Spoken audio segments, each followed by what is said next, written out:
4% জাল ভোট পড়ে, তাহলে সেই ক্ষেত্রে এটাকে অবাধ, সুষ্ঠু ও গ্রহণযোগ্য নির্বাচন কিভাবে বলেন?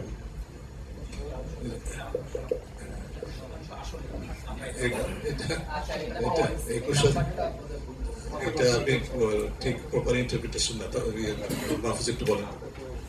মোটামুটি ভাবে গ্রহণযোগ্য, সুষ্ঠু, নিরপেক্ষ, অংশগ্রহণমূলক, প্রতিযোগিতামূলক, অন্তর্ভুক্তিমূলক নির্বাচন হয়েছে। এখানে নির্বাচন ইঞ্জিনিয়ারিং, ঠিক এর পেছনে ইঞ্জিনিয়ারিং যদি থাকে সেটি অন্য বিষয় হতে পারে। তো আমাদের বিবেচনায় এরকম কোনো উপাদান পাইনি যেটাকে ইঞ্জিনিয়ারিং বলা যেতে পারে। বিশ্লেষণ এই ধরনের কিছু আমরা দেখিনি। আমরা রিপিট করছি, আমরা বলছি মোটামুটি ভাবে গ্রহণযোগ্য, সুষ্ঠু, নিরপেক্ষ, অংশগ্রহণমূলক, প্রতিযোগিতামূলক, অন্তর্ভুক্তিমূলক নির্বাচন হয়েছে। এখানে নির্বাচন ইঞ্জিনিয়ারিং, ঠিক এর পেছনে ইঞ্জিনিয়ারিং যদি থাকে সেটি অন্য বিষয় হতে পারে। তো আমাদের বিবেচনায় এরকম কোনো উপাদান পাইনি যেটাকে ইঞ্জিনিয়ারিং বলা যেতে পারে। আমার 4% জাল ভোট পড়ে, তাহলে সেই ক্ষেত্রে এটাকে অবাধ, সুষ্ঠু ও গ্রহণযোগ্য নির্বাচন কিভাবে বলেন?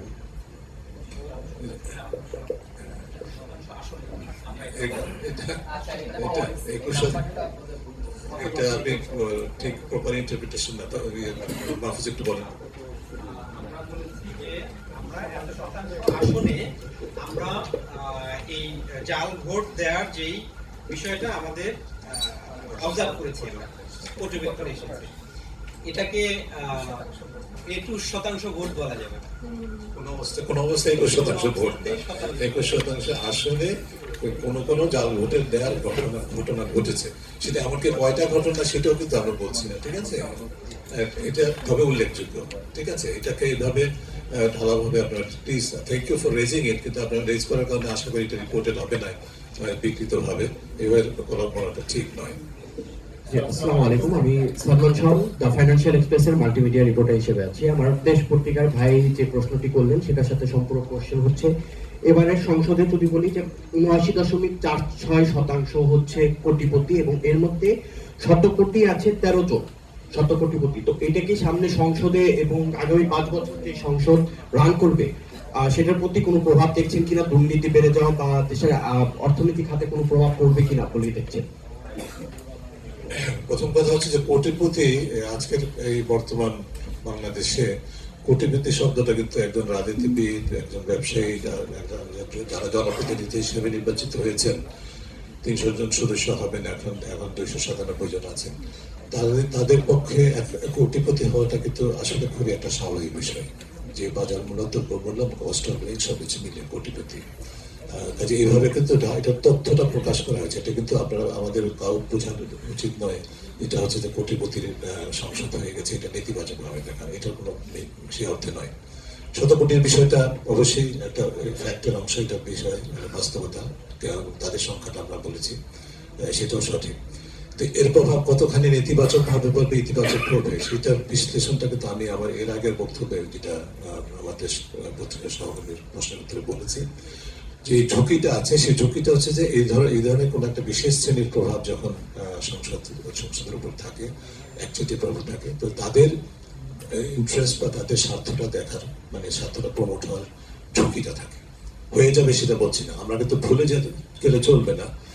আমরা এই পর্যায়ে এই মুহূর্তে কেন এই বিষয়গুলো, কালকে এই সংসদ সদস্যগণ শপথ নেবেন, কেন এই বিষয়গুলোর উপর গুরুত্ব দিচ্ছি, এই জন্য যে আমাদের ব্যাকগ্রাউন্ডটা একটু মনে রাখার জন্য।